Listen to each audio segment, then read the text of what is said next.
কাহিনী অনেক বছর আগে পল্লী নামের একটা গ্রামে শুরু হয়েছিল, যেখানে অদ্বৈত নামের 10 বছরের একটা ব্রাহ্মণ ছেলে নিজের বাজে কাজের জন্য পরিচিত ছিল। প্রায়শই গ্রামে কিছু না কিছু অশুভ কাজ হতো, কখনো ফসল খারাপ হতো, বিনা মরশুমে বৃষ্টির কারণে বন্যা আসা, আর এরকমই অনেকগুলো জিনিস গ্রামে হচ্ছিল। আর এই সব কিছুর দোষ অদ্বৈতের ওপরে যাচ্ছিল। সেই কারণে একদিন গ্রামের এক ব্যক্তি তাকে শিক্ষা দেওয়ার জন্য ভাবে, আর রাত্রিবেলায় অদ্বৈতের পিছু করতে শুরু করে।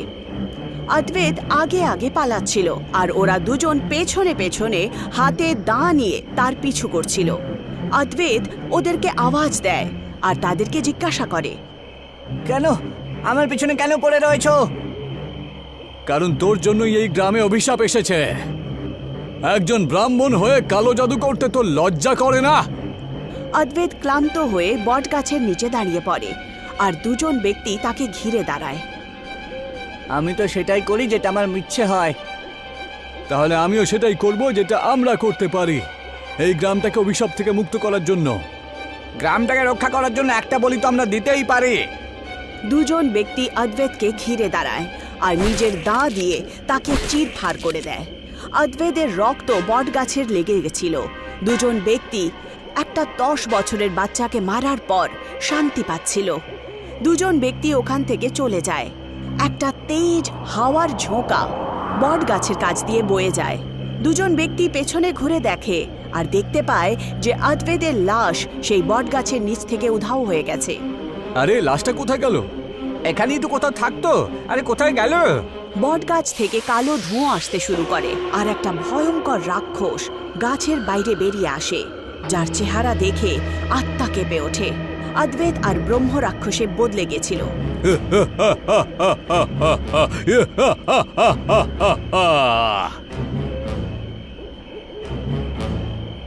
কিন্তু কালো ধোঁয়ার ভেতর থেকে বট গাছের শেকড় নিজের কাছে তাদের টেনে নেয়, আর দুজন ব্যক্তিকে ফাঁসিতে টাঙিয়ে দেওয়া হয়।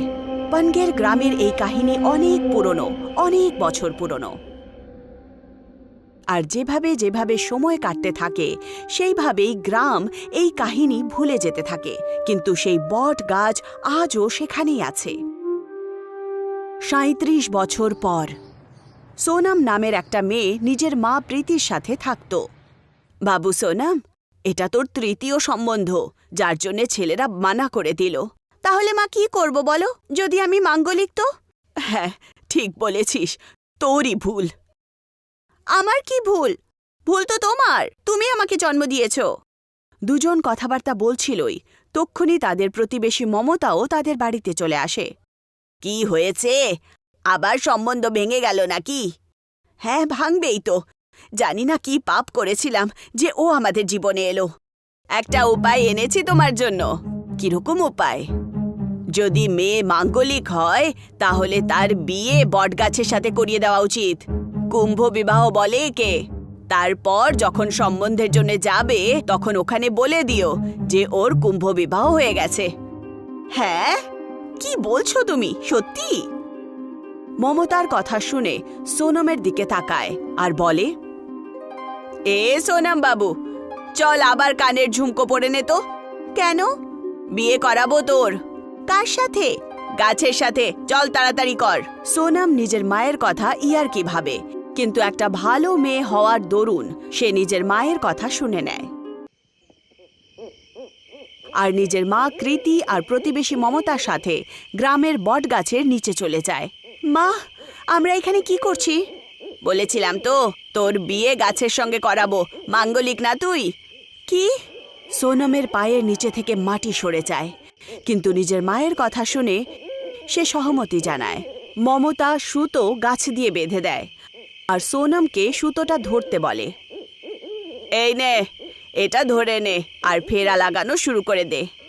সোনম যেই মাত্র সুতোটা ধরে সে একটা দৃশ্য দেখতে পায়, যেখানে বট গাছ তো ছিল কিন্তু তার উপরে পাতা ছিল না। সোনমের চেহারায় ভয় ছিল। মা, আন্টি, কোথায় তোমরা সবাই? সোনম বট গাছের ভেতর থেকে একটা আওয়াজ শোনে। এখানেই আছে তারা। আর দেখতে পায় যে তার মা কৃতি আর প্রতিবেশী মমতা গাছের ফাঁসিতে ঝুলে আছে। দৃশ্য দেখা মাত্রই সোনমের চোখ ছানা বড়া হয়ে যায়। সোনম জোরে জোরে চিৎকার শুরু করে।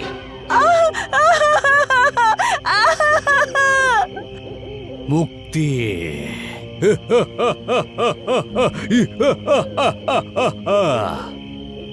বাবু, বাবু সোনম। সোনমের জ্ঞান ফিরে আসে, তার চোখে জল ছিল। কি সোনা, গাছের সঙ্গে বিয়েই তো করাচ্ছি, তুই তো গ্রামে পুরো নাটক করছিস রে। কি হয়েছে সোনম? কিছু না, খারাপ স্বপ্ন ছিল বোধহয়। হায়, দাঁড়িয়ে দাঁড়িয়ে স্বপ্ন দেখছে। সোনম নিজের 7 ফেরা গাছের সাথে নিয়ে নেয় আর প্রথা অনুযায়ী গাছের সাথে বিয়ে করে নেয়। কিছুদিন পরই মমতা নিজের শ্বশুরবাড়ির কাজে সোনমের জন্য একটা সম্বন্ধ নিয়ে আসে।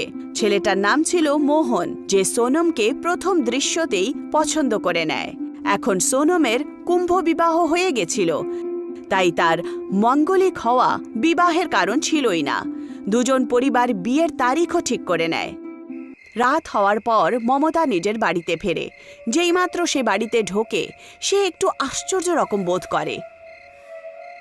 এরকম আশ্চর্য হাওয়া আজ আমাদের বাড়িতে কি করে? বউ যখন না আমার, তাহলে অন্য কারোর সাথে কেন বিয়ে দিচ্ছ? কে ওখানে? মমতার বাড়ির দরজা নিজে নিজেই বন্ধ হয়ে যায়, আর কালো ধোঁয়ার মধ্যে প্রকট হয় একটা রাক্ষস। আমাদেরকে ছেড়ে দাও, আমি কি করেছি? সোনাম লাগবে আমার, আমার বউকে আমার লাগবে। নিয়ে যাও, নিয়ে যাও ওকে। আমি জানতাম না যে ও তোমার বউ। রাক্ষস মমতার উপর হামলা করে দেয় আর তাকে তারই বাড়িতে ঝুলিয়ে মেরে ফেলে।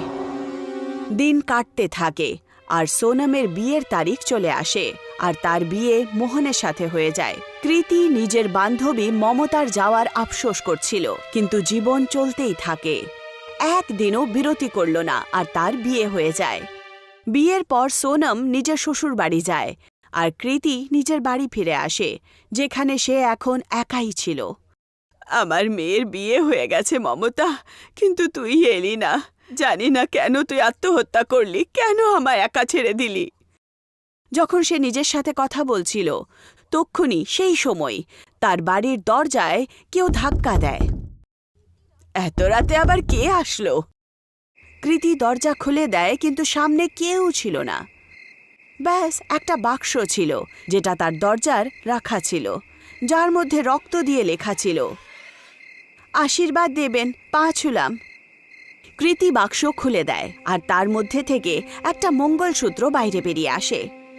মঙ্গলসূত্র? একবার আবার কালো ধোঁয়া চলে আসে আর তার মধ্যে দিয়ে আবার রাক্ষস বেরিয়ে আসে। শোনো মা, শোনো মা। না। রাক্ষস কৃতিকে বলে, আমাকে আমার সাথে বিয়ে দেওয়ার পরেও অন্য একটা বিয়ে দেওয়া কিন্তু একেবারেই ঠিক না, একেবারেই ঠিক না। রাক্ষস কৃতির উপরে হামলা করে দেয়। দরজায় একবার আবার ধাক্কা লাগে, কিন্তু এইবার সোনম আর তার বর ছিল।